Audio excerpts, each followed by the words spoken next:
Hey, everybody, welcome back. So, I want to introduce you to Mia Hewett. She is the founder of Aligned Intelligence, and we're going to find out some really fun things about how we can align our intelligence with actually scaling a business to the six and seven figure mark and beyond. So, welcome, Mia. Thanks for being here. Thank you. Thank you so much for having me. It's great to be here with you. Yeah, and I know you had mentioned that you've been an entrepreneur for a really long time. Yes. And I think that there is a certain level of wisdom and just overall contribution that takes Mm, place when you've really been there, done that when it comes to entrepreneurship. So what really brought you to today with yeah. your current company of Aligned Intelligence? Oh, that's such a great question. Well, like you know, from being an entrepreneur a long time as well, it is the greatest vehicle to really face yourself, right? Yes. Like, I don't know any other vehicle that has you really look at the parts of yourself in so many different ways. So, how I got to this point is when I was about 5 years old, I was playing in my room and I heard my father calling me. And I remember like getting a pit in my stomach, like feeling really anxious and nervous. Like, why is he calling me? Because of all the people in my family that I was afraid of the most, it was my father, because I could never tell what was going to set him off. Like he could be the funniest man or like in an instant go off on something. So I always felt like I had to walk around on eggshells. And so I remember feeling that way that this day around 5 years old. And inside of that, I remember him saying to me, oh, I want to go outside. I want you to go outside with me. And I remember feeling in that moment like, wow, like he actually wants to spend time with me, because my older sister was like the son he had never had. She was like the tomboy. And I was the real shy, girly girl kind of girl. And so I remember thinking, oh my gosh, he wants to spend time with me. And so we go outside and he says to, we lived on a farm at the time, and he's like, so which one is your favorite chicken?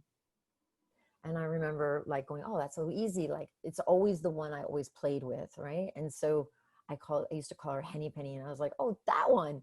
And so he was like, okay, well, that's the one we're going to kill today. Now, the fascinating thing is inside of that, in that moment, my mind spun out of control. I became very, very, very confused as so many thoughts were trying to come into my mind, and so that I could stop what was going to happen. And inside of that, I remember inside of me freezing and going blank. That day and that experience, my whole life like changed forever. And so that day I learned, like, people don't mean what they say. The world isn't a safe place, and you really can't rely or trust anyone, not even your father. Wow. And inside that, I vowed that day in that moment that I would never allow that to happen again. So I built these like walls up around me, and wouldn't let anyone in for like years and even decades. And so, why am I saying this? Like, what does this have to do with entrepreneurship? Everything, right? Right? Like everything. And so I always like that. What brought me here to this point is I became very successful in my first business, because I was so determined never to be poor again. We grew up poor, that I did it all through burnout. The first one was all through burnout. The second, one that I've done now, that I've built to $1 million, I do it from flow and ease. Yeah. And the interesting thing, and why I think this is so important, what brought me here, is when I was doing it through the first time, I sought out mentors. I went to therapy. I tried everything to find out how could I be so successful, but yet felt internally like a failure. Wow. Like I never felt adequate. And I wanted to find the missing piece, and why is that possible? Because I always thought, as a child, if I could just become wealthy, I wouldn't be poor anymore, then I'd arrive, and so forth. So I always like to say to people, consider that we are all just wounded children walking around in adult bodies, and that our prospects and customers are all just wounded children walking around in adult bodies. And so when we can feel that, like if that were true, and we could consider that that's possible, the most common reasons that I see that people fail to introduce themselves, or bring an idea or product service to the market, or go after their dreams, Mhm. is because they're so fearful of the rejection or the judgment that they might receive. Yeah. And then Right? somebody who is on the receiving end of that offer might have their own, let's just call it baggage or Yes. subconscious thought that Yes. validates their self-conscious thought. Totally. And we end up just walking around, bumping into each other, but never actually getting to where we want to be. Okay. So this Totally. makes a lot of sense. And where Yeah. does this like show up? So let's say somebody's Yeah. scaling to the 6-figure mark, 7-figure mark and beyond. Give me some Yes. examples of the types of things that Yeah. people might not even realize that they're doing Yeah. that is keeping them from the level of business success that they really want. Oh my gosh, yes. It shows up in so many areas, right? Like inside of feeling like life is like out to get them. The glass is half empty. Feeling like it's only for other people. Feeling like they can't talk to everybody. Like they still feel Mhm. awkward, right? They're like Yeah. not being seen, not showing up, feeling awkward, feeling like it's, that must be for other people, like other people have something, right? But they don't. So they're always Yeah. holding themselves back all the time. Like I see this all the time in being held back, thinking that like for myself, like I'm going to share, personally, before I healed this, that was really stopping me. And that's why I'm a business coach that heals trauma. Before I stopped this, that was stopping me from showing up and being seen, not trusting anyone. I was so afraid to be seen, to come on camera, to do a talk. My legs would shake like convulsively, like they would literally like shake. Wow. Yeah. Yeah. Like it was really traumatic. Like I would experience an incredible trauma happening.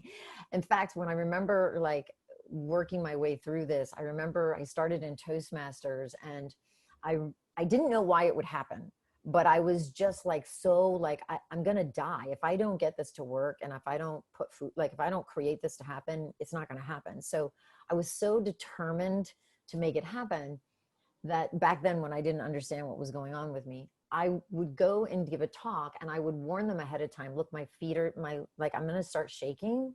I'm okay. Just don't worry about it. Like I was just like preparing the scene, like just let me work through it. And, it would stop. And then of course, the more I did it, eventually it just went away. But now I understand why it happened, which is why I love that piece too. But this is how it shows up. It'll show up in not being able to be seen, not talking, like being afraid of conversations, like certain people that reminded me like my father back then, like Wow. anyone that was like very like you felt like you had to walk on eggshells around them as a client would Yes. literally throw me into a confusion state. I would start spinning again. I'd become the dumbest person in the room. Like I couldn't make out good sentences. Like it was like so Wow. bad. I know, it's crazy, isn't Yeah. it? So this would be an indication that this might Totally. be a blind spot for somebody. Oh, That absolutely. they might have something stuck or something that's coming up in their history. And you're the Yeah. perfect person to ask this. And I've been wondering Yeah. this for a long time. Do you think that entrepreneurs are sometimes drawn to entrepreneurship to fix something in their past or make up for something or to prove something to Yes. themselves Absolutely. that entrepreneurship ultimately can't do? Yes, absolutely. Like it is, and I'm not saying that they're even consciously aware of it because it wasn't like it's a conscious thing, right? So I want to say this. So when we are children, we're like little video cameras, right? So we go around and we just take everything we see, and then whatever someone says to us, we internalize it as truth, even if it's not. Right. So it just goes into the subconscious, which is the emotional, side of ourselves, the emotional mind, if you will. And the reason I like to say that is because we can't think greater than how we feel, right? We can't Okay. think greater than how we feel. So where we're getting stopped, where we will often, like what stops us emotionally for all people is our emotions. It's not logical. It's Right. emotional that comes up. But because we don't know why that's happening, it can feel so frustrating and irritating. Like I remember feeling just so completely like, what is wrong with you? Get it together. Like get it together. Because like my conscious mind would know logically, this doesn't make sense. Like I should totally be, I know I'm capable of doing this. Like, what are you talking, you know, I've made this much money. I've built this thing, but why am I still flailing? Like, why do I still feel this way? Right. Right. So it will feel like we'll feel caught between our logical minds of knowing, of course we can, we know we're meant for more, but emotionally not feeling like we're able to go there. So interesting. So I Mm-hmm. am growing a business and Yeah. I am showing up for a meeting. And the person that I'm meeting with, or I'm surrounded by, or I Mm-hmm. receive an email that triggers something that I think might have to do with my past. Like, Yeah. I think maybe it has to do with the way Yeah. my parents treated me, or Yep. that bully when I was a kid, or Yes. something like what you went through. But what do I do? Like, what do I Yes. do with that? I love that question so much. So it's that everything, anytime you feel triggered, like what I love what you're saying so much is because every single uncomfortable emotion, like that a person is experiencing, every single one is literally like, is inside of the doorway to our greatest transformation. Cool. Right, like it Yeah. is, it's the where the blind spot is, where the gift is on the other side of that discomfort or that disliked emotion, where whatever's coming up, that's right where it is. Because you're exactly spot on. Every single thing that triggers us, this is the most fascinating thing, but this is what I found that they don't understand is happening. Right, so like for instance, let's say, so every single human being, even though we're all in the same world, we're all on our own, if you will, lifeline, meaning we're having our own experiences, our own, like perception of reality. So if this is a lifeline, and when we're born, from having, now 3 beautiful children, when we're born, every baby is born whole, perfect, and complete, Yeah. right? Like not one of them born with a self-esteem issue. And Sure. so then what happens is, and what I see is the most common is it's going to be around 2 years old, 2 to 3, sometimes 4, but a lot of 2s, a lot of 3s, 4s, sometimes a few 5s, but a lot of earlier than that. Definitely, after 7, this is not it.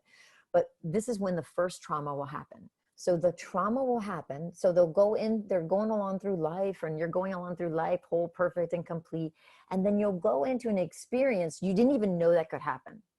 And Yeah. it doesn't have to be like what mine looked like. It could be, I'm going to share a recent one of a gentleman who I just supported in getting this completely free. And his was when he was 4 years old. And so as an entrepreneur, he would make money and lose money, Mm. make money and lose money. Like he couldn't keep it. He didn't have the capacity to have. Right. And so Yeah. when we went back and I looked at what his trauma is, his trauma was when he was 4 years old. He had just come home from preschool and he ran in and he said, Daddy, Daddy, look, I colored inside the lines. And his dad looked at the piece of paper and said, wow, I guess you don't have much of an imagination. Mm. That was his trauma. Like he made it mean, so that's why trauma is in the eye of the beholder. He Right. made it mean that like he was so shocked. First of all, he was blindsided, right? So every single time we'll go into a situation and we'll think, oh my gosh, how did that happen? Like I never saw that. I didn't even know that could happen. And we'll experience an emotional trauma. And so that's when it happens in the emotions. Well, from that day, that's the day we created our ego. Okay. And so he started from that day forward. Our ego is a false self that we then become as a way to try to survive life, to have that never happen again. Those are the walls that I put up, and I was like, I vowed to have that never happen again. And so I never really, before I understood this, I never really went all in on anything. Like I never went Wow. all in on my business. I never went all in on my staff. I never went all in my ex-husband, when I was married. And it wasn't that it was conscious to me. Right. Does that make sense? It was Yeah. it was unconscious. I emotionally, I walled up and I never really went all in on anything until I uncovered and saw this. Because what happens is from that day forward, then from that moment where that trust got broken, we made a few decisions and they come very quickly, and it doesn't matter that we're two, we still make them very quickly. And it's emotional. It'll be inside of, there's something wrong with me, right? I'm not enough, or I'm not good enough, or there's something wrong with me. Other people, we can't trust other people, and the world is somehow like some version of not safe, or hard, or something like this. From Yeah. that day forward, right? So to answer your original question, from that day forward, every negative experience that you will have will be a deeper, bigger version, sometimes when they're bigger, of the same damn trauma. It'll be the Interesting. same pattern over and over and over again until we actually heal it. And then once we heal it, we kind of close that loop, is what it feels like, where it just doesn't operate from, we're not operating from there anymore. So it just becomes closed. And then when we create, we're creating on purpose from wholeness. Does that make sense? Like, It it's makes a like, ton of sense. I mean, as a yeah, business consultant, I see it all the yeah, time. I know People you do. just, they just, part of what I do as a consultant is just keep people focused on what is working and not blow it up. That's For what I'm whatever saying. reason, I'm It's like, all the trauma. It's every single one, right. every single person. The reason they blow it up is it's all connected to their original trauma. And the reason, like, why would I ever know that? Like, why would I'm here I am, like, when I was really in the midst of this, I was like in my like 30s or so, late 30s, and going, I'm 52 now. So I was like in my late 30s going, like, this doesn't make any sense. And Right. nobody told me, oh, it's attached to your trauma, because when you have whatever you experience, you think, well, that's just normal, right? Like, I don't know another perception of it, right? So interesting. So what are some of the strategies that you like to Mm, rely on when it comes to healing this trauma? Like, I know some people yeah, really just prefer things like EMDR. Some people like talk therapy. There's yeah, all sorts of different yeah. methodologies out there. And I think sometimes it can be a little bit confusing to people. I think it's so confusing. In fact, I was just talking with my team about this, my chief copywriter, and I was saying to her, we were just having this conversation, because inside of the work that I do there now, and I've been doing this for quite some time now, and it's becoming popular now for little catchwords about trauma informed, entrepreneurs and so forth, which Interesting. is, yeah, it's a very interesting thing, because it only adds more to the confusion of I get a lot of people who are like, but I went to Theta healing, I did this, I did that. Mm, What is it that you could be doing differently? And I don't do any of those things. I invented my own methodology, my own technology. It's called aligned intelligence. And why it works versus, like, and I haven't tried Theta, but I've had people come through my course that say, oh my gosh, this is so incredibly incredible. And this is not, what you're doing. And so here's the thing that I can most say. It's, I'm going to put it this way, because I think it's the simplest way for anyone to hear it. If you had never baked an apple pie before and you wanted to learn how to bake an apple pie, that apples is not enough to get a pie. Like, right. having awareness is not enough to actually get the result. So awareness will never give us results in business. Just because we have an awareness of something, that's just a concept. But to actually get the results, we have to actually have the experiences of it, right?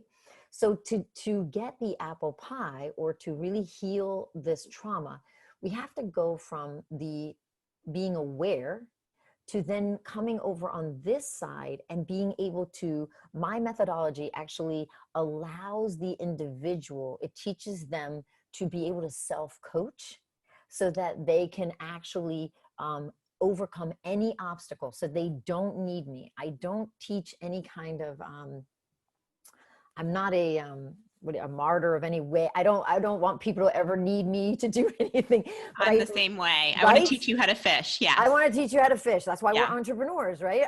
Yeah. That's And I, exactly and I why. genuinely think that's the best thing that a leader can do for their organization. Totally, It's not to be totally, dependent on totally, anybody, in totally. particular, in order for their business to perform. Exactly, I'm the same exactly. way. So it's the same exactly where I'm coming from. So Yeah. it allows them to be able to self-coach, to be able to know exactly how to separate the truth from the lie, to really be able to see their own blind spots, be able to like all these pieces. So the culmination of what I do is every little piece of the ingredient is in my methodology. So we heal the original trauma.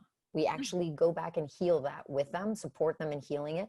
But it's not just that one thing. And it's our own methodology of doing that. It's not just that one thing. It's then that we help them separate and understand themselves on everything that comes up as a trigger, so that they sort themselves and know how to sort themselves by themselves, so that they build the muscle of it, that they can do that on repeat, and that they literally then from those new experiences will literally set themselves free. Like one of the women right now, she says, oh my gosh, she says, not only do I no longer take anything personal, which was huge for this woman, Yeah. huge, right? Because she had so many stories about everything. She goes, not only do I not only not take anything personal, but I don't feel persecuted anymore, which is Wow. a huge thing, because what happens is the trauma, and her particular trauma was, and again, she never saw this connected, right, to everything that she was struggling as an entrepreneur, was connected to when she was 2 years old. Her dad took her into the bathroom and said, I've got to go away. He was going to Vietnam, but she didn't understand. What does that mean? Like, Right. I'm going to Vietnam. I'm going to go away for a while, but you're going to be okay. But I'm not going to see you for a very long time. And it was like, to a 2-year-old, you know how long their attention, what's a long time, What are you talking about? Right. Yeah. And so she was playing and having a really great time before that incident happened. So she attached it. She made it mean that when things are really good, they're going to be taken away. Right. Yeah. So like, here we go. Right. She's Like just waiting. She's just she's waiting for the waiting shoe for to the drop. shoe to drop. Yeah. All right. So let's Yeah. for all the listeners, I'm going Sure. to take a Sure. common thing that can come up as Oh an my gosh. entrepreneur, and you're going to coach on it. Is that cool? Yeah. Yeah. But it Okay. has to be like a real, if you can give me like, because it's going to make the most amount of sense. It'll be tied to your trauma. So like, if you can give me something like specifically that happens, because it'll be easier than a concept, because you'll be able to feel it. This Right? hasn't happened to me, but it's happened to my clients. Okay. Let's go with that one. Uh, so I'm running a Facebook ad, Yeah. and ad's going really well. Yes. And somebody comes up and says something that chips at the worst fear about myself. Either I don't know what I'm talking about, I don't know what I'm doing, I don't look the part, I know. whatever it is. Whatever the judgment they feel, right? Whatever the judgment they feel as a result of Yep. their trauma, it Exactly. pokes at it. Totally. You're not qualified. You're not good enough. Yes. That has come up, right? Totally. And it's a very common Totally.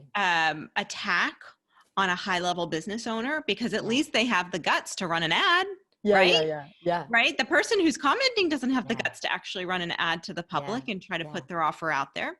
Yes. And so, and then the person on the receiving end has to process that. Mm. How am I going to handle this? Does it look good or not good if I take it down? So this is a very common business issue No, I love that it. I think would benefit from your advice. Sure, So absolutely. I'm in that position, Yeah. and you're my coach, or you're teaching me. How do I deal with this so that I can sleep tonight? Absolutely. Absolutely. So the first thing is, and I'm going to support you, but the first thing is I want to give a little context to that. Yeah, So all judgment is a projection, sure. right? So Yeah. all judgment is a projection. So whatever is being whatever that judgment is, that person that's doing the judging, right, as well, is being triggered by their own trauma. Mm-hmm. So then if I'm triggered by what they're saying, then it's going to hit my original core trauma. It's going to, that like, I'm not doing something right, whatever the decision I made it mean in mine. It's like, what I have to say doesn't matter. Like, cause I couldn't get him to stop. So it's like, it has to do with if someone thinks like what I'm saying doesn't matter, they don't have to agree with it. But if they're like, it doesn't matter, or they like rule it out, or like totally like won't let me speak, like, right. That'll be the trigger thing. So how, the first thing we have to see is that that's what's really happening in the space. So two people are just literally co-creating off of their own perception of a trauma. Okay. Mm-hmm. So then the first thing I'm going to have you do is, or the person do, is I'm going to have them look and say, okay, so the first thing is we'd have to actually heal it, but we're not going to have time to heal someone because it's going to take them 8 weeks, but I want to give you what to do in that moment. But Okay. okay. But I want to Cool. say that we normally heal this because I don't have that running anymore. And people will say that on my ads, they'll say something and I'll show you what I do, but I'm going to tell you the exact same thing that I'm going to coach you inside of, you know, what I would tell you to do. All right. So let's say we've healed it, but let's just say this, we haven't healed it for you. So then inside of that, the first thing you're going to do is you're going to pull back and you want to take a bird's eye view of it and go, okay, what am I making this mean? So the person said X. Okay. Yeah. What am I making that mean? The second thing is once you determine the meaning, because the meaning will be right there, right? Like, I'm not doing it right, or who am I to do this, right? Whatever the meanings is. So you're going to write those down because those are the things that are the trigger. The second thing we want to do is now, because you're triggered, it's always attached to the trauma. But what we want to see so that you can self-identify it and clear your own blind spots, the first thing you want to do from that is, from that meaning, I'm doing it wrong, or, you know, not doing it right, what's the lie and what's the truth? Oh, that's really good. Okay. So now let's look at that. What is the lie? So I'm going to say that was me, right? Because I was like, I used to have it that I'm not going to do it right. Right. I'm going to do it wrong and my voice doesn't matter. So then what am I making that mean? I'm making it mean that what they're saying is more important than how I feel, or that I trust myself. I'm making that mean that by thinking that what they're saying is the only way. Yeah. Right. So what's the lie and what's the truth? So the lie is that the way I feel comes from, the lie is that the way I feel has anything to do with someone outside of me. Mm-hmm. That's a lie, because I'm in charge of the way I feel based on the way I think. My thoughts will then give me a natural feeling that matches that thought. So I'm in control of actually what I'm choosing to focus on. What's the truth? The truth is that person is really in their own trauma. Yeah. And in this moment, I can choose to like really love them, to release them, and understand that it doesn't have to be my trauma. So other people are not me. Like, other people are not me. It's okay. I'm going to allow them the dignity of their own journey. Yeah. And I'm not going to try to convince them, but other people are not me. So now what I would do inside of that, that's going to bring me back into power, right? I'm going to come back into alignment. I'm going to come back into power. Now from this power, this is what I do. And I recommend all my clients do, because we run a lot of Facebook ads. Right. And this is what I tell them to do. So from there, now the next skill that I want to give you is the most important thing that you could ever do, because when the person is triggered, they're in their ego. Yes. Okay. So that's the ego, right? Which is, it's not right or wrong, bad or good. Ego can look many ways. Ego can look like, if I hide is ego, that's inferiority ego, or if I attack, that's superiority ego. So ego looks many different ways inside of, but none of it will be fulfilling. So what we want to do instead is, now if it's extreme and abusive, you just ban the user, right? Because there's no way to, you know, but there are a lot of times, and this is why I say this to all the people listening, this is so important.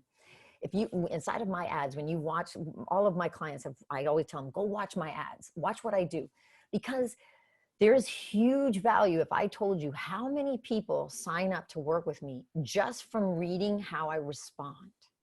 That's so interesting. So this is what I want to give everybody that's listening to it. So here's how I do it. This is exactly my technique. This is exactly what I do. I'm definitely going to make sure I'm in alignment. So because I've cleared the meaning and I'm no longer, you know, inside of a trigger of any kind, the first thing I'm going to do is I'm going to acknowledge the person.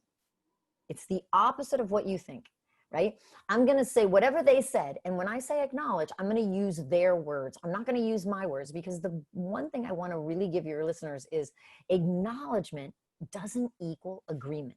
Or validation. No, that's what I mean. Right. It doesn't mean agreement. It doesn't mean I'm saying you're 100% right and I'm wrong, but I'm going to acknowledge you because that perception, whatever their experience is real for them, even if it's not true. Right? So I often say, so I'm going to acknowledge the person. Wow, thank you so much, so-and-so, for sharing your thoughts and opinions with me, because they're thoughts and opinions, right? Yeah. They're just thoughts and opinions. Fascinating. Yeah. Thank you so much, so-and-so, for sharing your thoughts and opinions with me. Consider the way that what I was meaning inside of this. I'd love for you to consider that I was actually looking this way at it. And, I'm totally happy, with the way that you're expressing it. I wish you so much love and blessings, Like, I don't give it any more credence. I just Stay above the drama. Yeah, I acknowledge it. Yeah. And then I bridge it to what my perception, like how it is that I saw it, or what it is that I wanted to most communicate. And then I thank them so much again, and, wish them many, because I really do mean love them to release them. Yeah. Like, I just wish them many blessings and much love. And I will tell you that I would say out of 100, right? Like maybe a 0.9, like 0.5% will come back and then try something else. Most of the time, it just completely deflates the ego. 100%, they don't have anything else they can say, which is why it works brilliantly. And it really then shows all of the other people how, wow, like if she can be like that with that person, then what is she really like to work with? Which I really feel that there's just too many high-end coaches that can go to shame and guilt behind the scenes.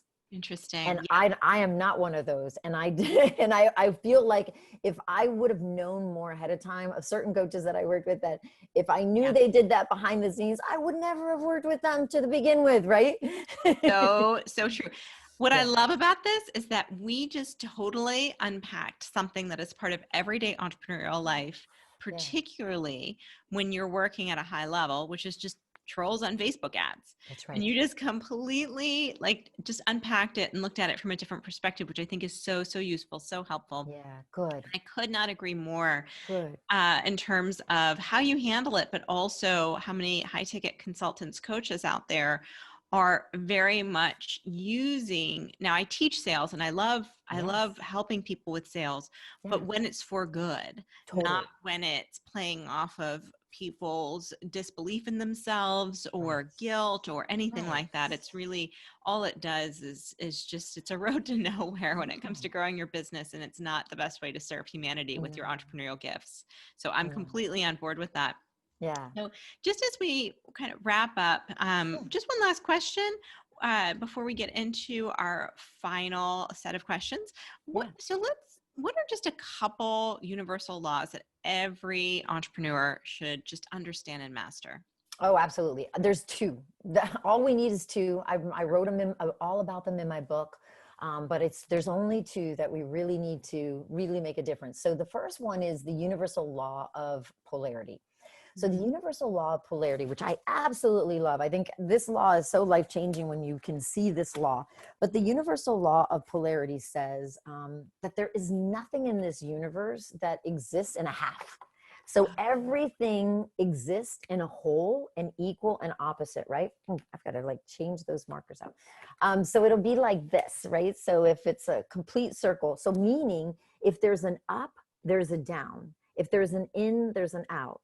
If there is a right, there's a left. So that means for lack to exist, the equal and opposite abundance must equally exist at the same moment in time, not a different moment. Very cool. That means if a problem exists, the solution to that problem must equally exist at the same moment in time, not a different moment in time. And so when you can start to really get curious and not really like get locked on or fixated that you're in a problem, but start to really see problems as a form of getting really curious, because if there's a problem, there's a solution right behind it, like right at the same moment, then it's the doorway to all the freedom that you're looking for. Then obstacles don't become things that are fixed. They're very movable, and life becomes very, very fluid and in flow. And like I like to say to a lot of my people is like, as long when we don't have a single belief that defines us, we become unstoppable. Very cool. What's the Yeah. second? The second one is the universal law of cause and effect. And so what I love about this law is this is where inside of, if I'm the cause, and I like to show it as a tree, right? In my book, I do a whole diagram of explaining it, because I think it's easier if you see it in, symbols and stuff, than it is to try to grab it in the mind. It's kind of like describing gravity. You can't see it, but everybody knows it's there. Yeah. So, you know what I mean? And these are these laws, right? Until you start utilizing them, and then you're like, holy crap, like they really work. Like, oh my gosh, like this is amazing. They're like really life-changing. But in the very beginning, when you're trying to get them, not as just a concept. But let's just say we had a tree. And so if the cause is the roots, right? Yeah.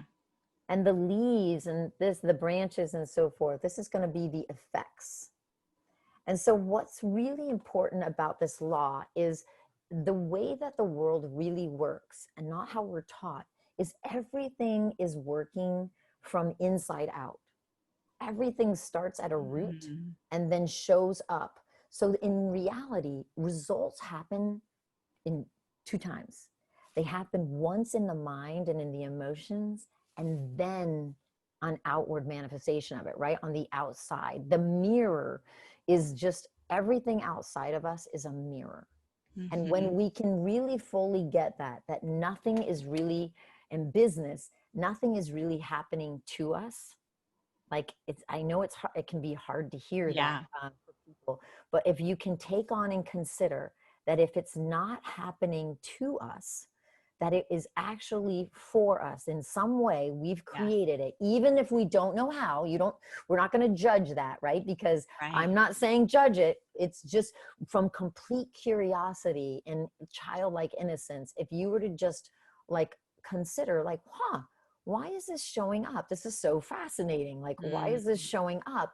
You will start to see the link of the cause, which then when you can then shift the cause, well, then change the emotion, change the pattern, change your life, right? You're going to have a completely different result. So, so good. Yeah. What do you think is the number one key to getting to the multi-million dollar mark and beyond? Not making it mean anything. Like, I mean that Love sincerely, that. right? Because I've Yeah. done it like inside of that. And the key behind it all is really, it's going to come down to, and it's going to sound like I'm contradicting myself. Like it'll sound like a contradictory statement, but you have to be fully committed, right? Highly intentional without any attachment. Right. Like what I like to, like, I wish somebody would have told me a long time ago is that all fear is a result of an Yeah. attachment of something, right?